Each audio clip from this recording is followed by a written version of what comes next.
We're following breaking news. Two U.S. officials say the Israeli military's ground expansion into Gaza appears to be a rolling start to its invasion. A spokesperson for the IDF says aerial attacks have been targeting Hamas tunnels and other militant-controlled locations. Israel has already amassed hundreds of thousands of troops along the border with Gaza. CBS News national security correspondent David Martin joins us now from the Pentagon. David, what is the latest that you're hearing?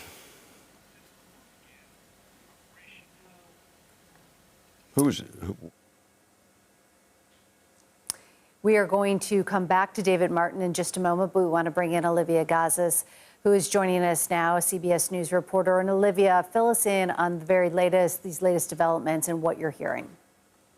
Sure. So sources are confirming to CBS News that there appears to be a rolling start to the ground invasion by Israel of Gaza. We have seen these sorts of fits and starts before, but U.S. officials now seeming to think that this is unspooling what was largely anticipated to be a broad-scale invasion. It follows bombardments, airstrikes for much of the day, and it follows the downing of communications, we understand, for much of Gaza.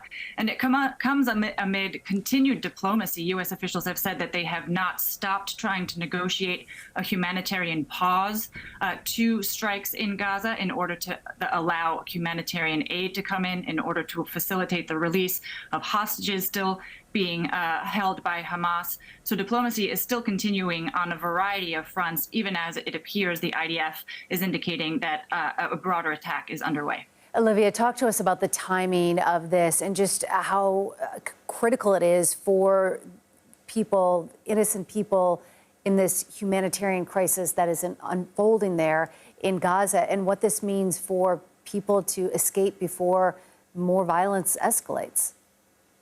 Sure. Well, the Israelis had been telegraphing their intention to come into Gaza for a while now. Nobody was certain of the timing, including here. And there are lots of questions right now about whether the administration was apprised of Israel's decision, as it appears to be unspooling a broader invasion right now.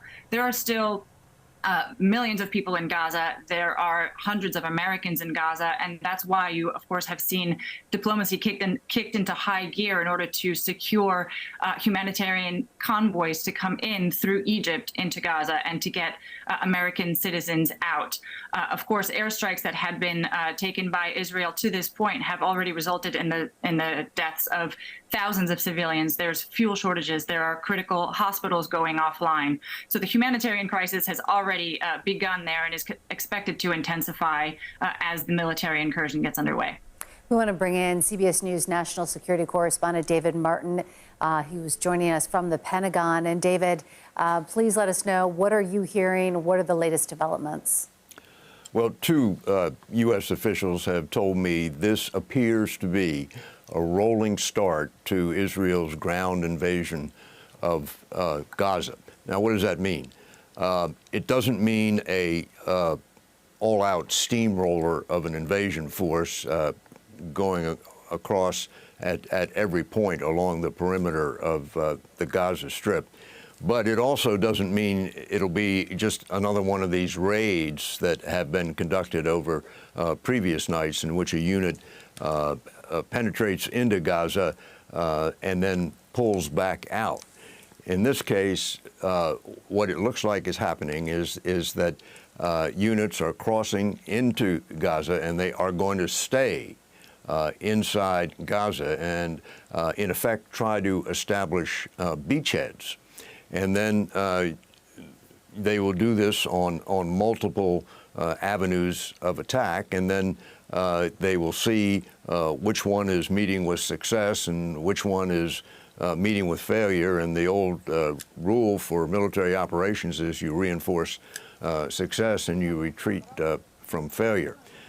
This is going to be a long, bloody operation. You can't, just because you make it a rolling start, that doesn't mean it's going to be any easier. It's just more of a phased approach than committing all of your forces all at once. David, thank you. I want to bring in CBS News Chief White House Correspondent Nancy Cordes, who's joining us now Nancy, you were just at a National Security Council briefing with John Kirby.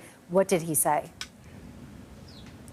Well, what we're learning is that the White House, at least for now, is not going to say much, at least in public, about what we're seeing unfold in Israel. In fact, the National Security Council Coordinator for Strategic Communications, John Kirby, was holding a briefing as news started to come out that this was taking place. And he addressed it, but only to say that he had seen the reporting and he's just not going to speak about what they're doing, the Israelis, that is, or how they're doing it or what progress they may or may not be making. He said that's something for only the Israeli Defense Forces to speak to. He said it wouldn't be appropriate. He also said that he wouldn't want to say anything in that setting that might negatively impact what an ally, in this case Israel, was trying to do.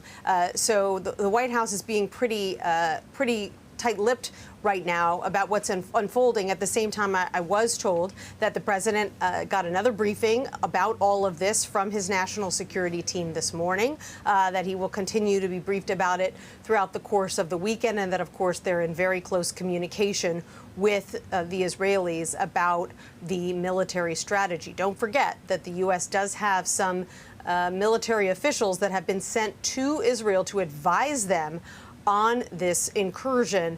And so one would expect that, at least at the Pentagon, they're getting some really good real-time information about what is taking place. All right, Nancy Cordes with the very latest from the White House. Thank you.